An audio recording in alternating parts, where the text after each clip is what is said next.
Before we get into this video, I want to give a huge shout out to all the guys that work at Middlesex Tree. For the 4th year in a row, they just won the Connecticut Best of the Shoreline Award. I'm thinking maybe next year they'll have like Best Videography guy. I don't know, we'll see.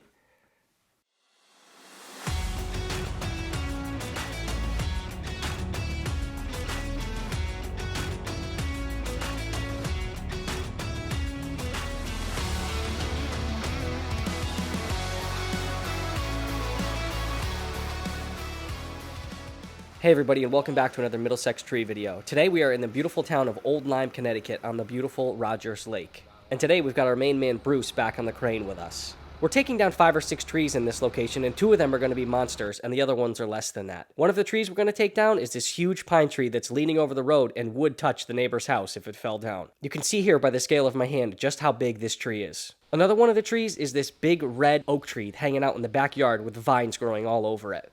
Today we're going to be using our neighbor's yard, and luckily we're not going to be having any issues with the neighbor today. First, let's get down these mats so we don't stomp down their grass. We're going to be getting help from Derek's friend, Clint. He's going to be giving us an assist with his tractor because our equipment isn't going to be able to lift up the trunks of the 2 big trees.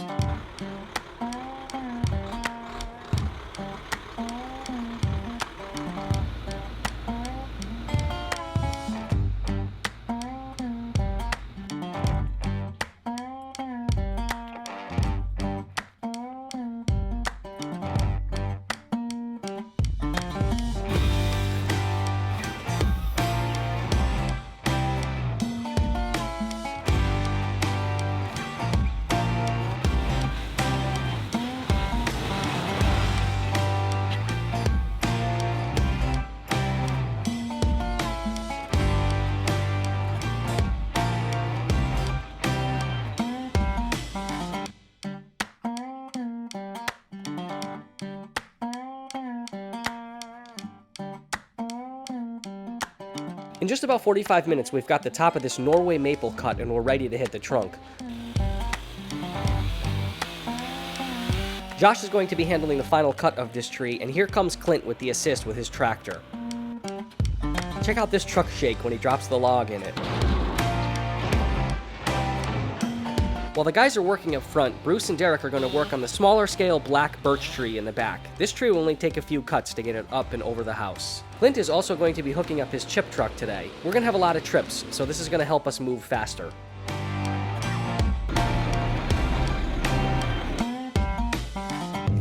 Two trees down with no issues. Let's move on to this monster pine tree in the front of the property. You can see how much this tree overpowers the road. If this tree was to let go, it's going to slap right down on the power lines, and most likely it's going to hit the neighbor's house across the street. Derek heads up and makes a few early cuts to make way for the crane, and then he'll start raking the top of the tree.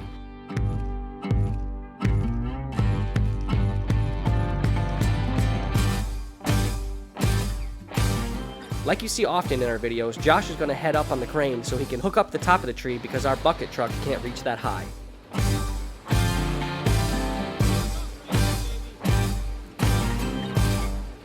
The leaders coming off the top of this pine tree are big enough to be trees themselves.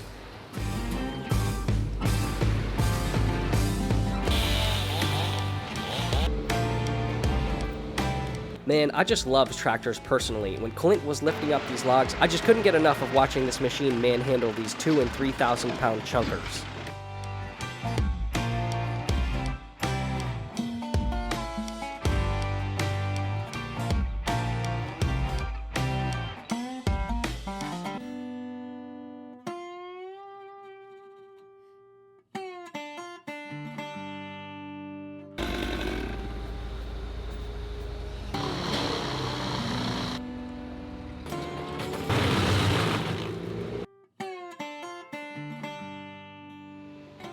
This goes against my diet.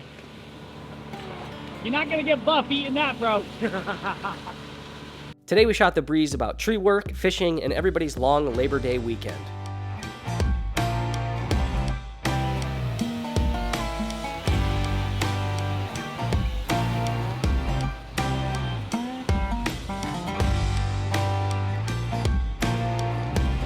Let's knock down the base of this tree with a 42-inch bar on this Husky saw.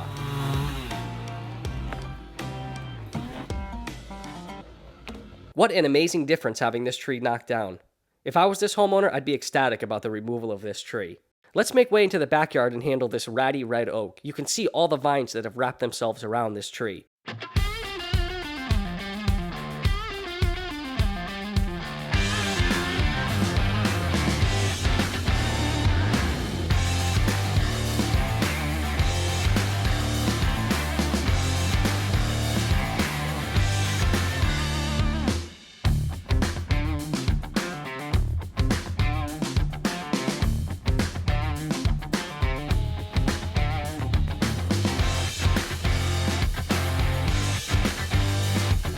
Check this out. When Willie was cutting the base of this tree, I noticed his pants were getting wet. I thought it was bar and chain oil coming off the saw, but at closer look, it was a bunch of water pouring out of the bottom of this tree.